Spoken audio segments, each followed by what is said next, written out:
Welcome to the Transition Committee of the Sean Crompton Parish Council, dated Tuesday the 19th of March 2024. First of all, have we received any apologies? I haven't, Chairman. I think we've got a full house by the look of it. Okay.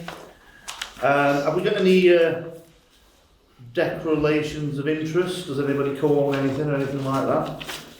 No? No? Okay, thank you. Okay. Excuse me, it's that time of year. I think we're all suffering. Item number 3, to approve the draft minutes of the Transition Committee meeting held on the 12th of February 2024.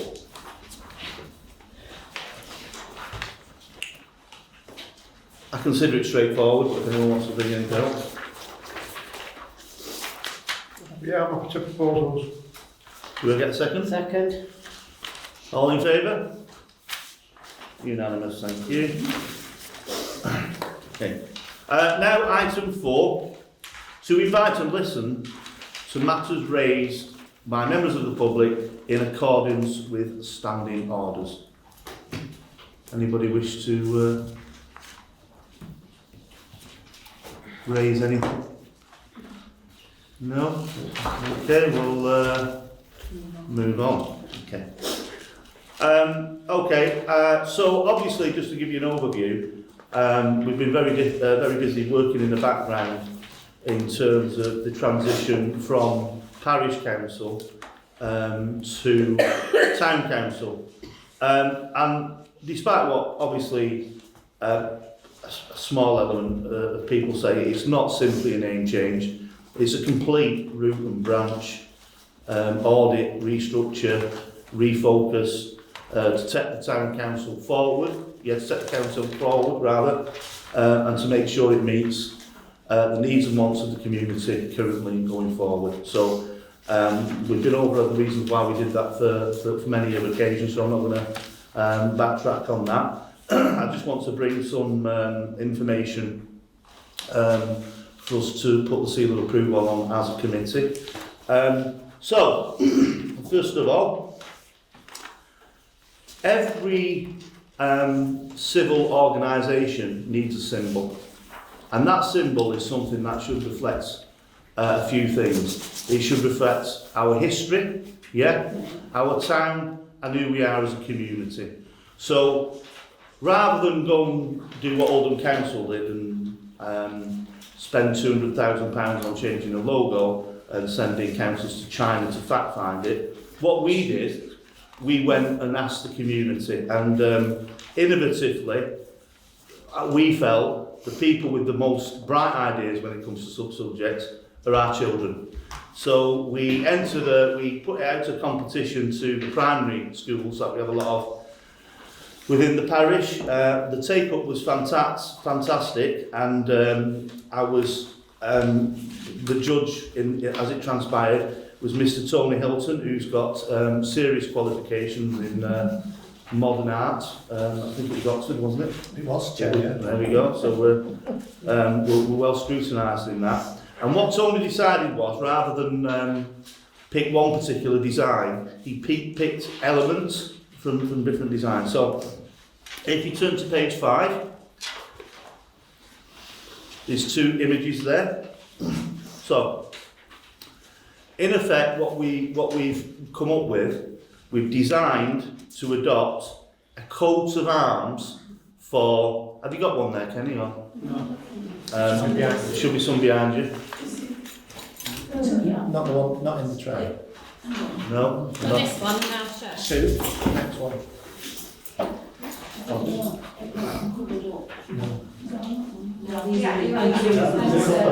Okay.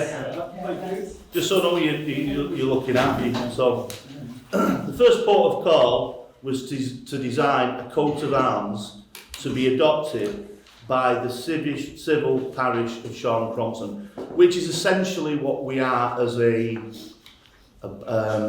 what's the word? A body, would you say? Yeah, a body corporate. A body corporate of governance. So we wanted to use kids' input to design a coat of arms, and then use that coat of arms to form the centrepiece of our Shore and Crompton Town Council symbol.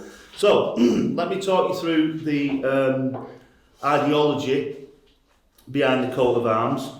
Obviously at the top we've got the Rose of Lancaster. I think we felt that was important. It came through time and time again. By all said and done, we are Lancastrians, so that is there. At the bottom in the centre, we felt it was important that we acknowledged the parish council and the history of the parish council, because ultimately that's town council's history in that sense. So we incorporated the original logo, which is behind me, which symbolises the 14 councillors who sit at the parish council but now the town council. So we felt that was important, bit of a nod to our heritage. Above that is the River Beal on our green lands. No one can deny we've got some absolutely fabulous, under threat but fabulous countryside. And then in the centre is a spinning wheel, and that obviously relates to our heritage, particularly the impact of the Industrial Revolution had on Shore and Crompton, and effectively turned it from a backwater into they called it the Golden City in the 1920s, and it was all cotton based. That has now dissipated, but we were keen to retain that heritage. On the left-hand side, as you look, is our industrial aspect to our parish. Far few now, but we've still got some big employers here, Yodel, Brown, although Little's are vacated, but we still have an industrial section. And then on the other side of that is our community residential section, which you know, it's a mixed balance in terms of the houses and the makeup of them, so we thought it was important to get them in. Now, if you focus on the trees represent the diversity within our community, because we felt that was an important thing to represent, and that, believe it or not, that came through the kids. The amount of kids drew rainbows and stuff, and so we felt that we needed to create some, obviously, the makeup of our demographic, okay? And then below, we've decided to, in a traditional sense, incorporate some Latin, which is quite familiar with coats of arms, and this simply reads, which is the statement of this town council, is our town, our community, our environment. And then we've got the two lions, which symbolise our pride and strength as a community. One lion is proudly holding the St George's flag, which has been adopted by England as a national symbol since 1190. Okay, and then facing that on the other side is our adopted town council flag. Okay, and where that comes from, actually, there's a history behind that. That is actually the flag of the Knights Hospitalier. I think I pronounced it right. And they own lands within the township in about 800 years ago. So they used to be a presence here, a medieval presence, and we just thought we would adopt that for no other reason than we can trace that back, our heritage at least back some 700 years. So we've then incorporated it into a town council logo, which will be prominent on all stationery, etc., etc.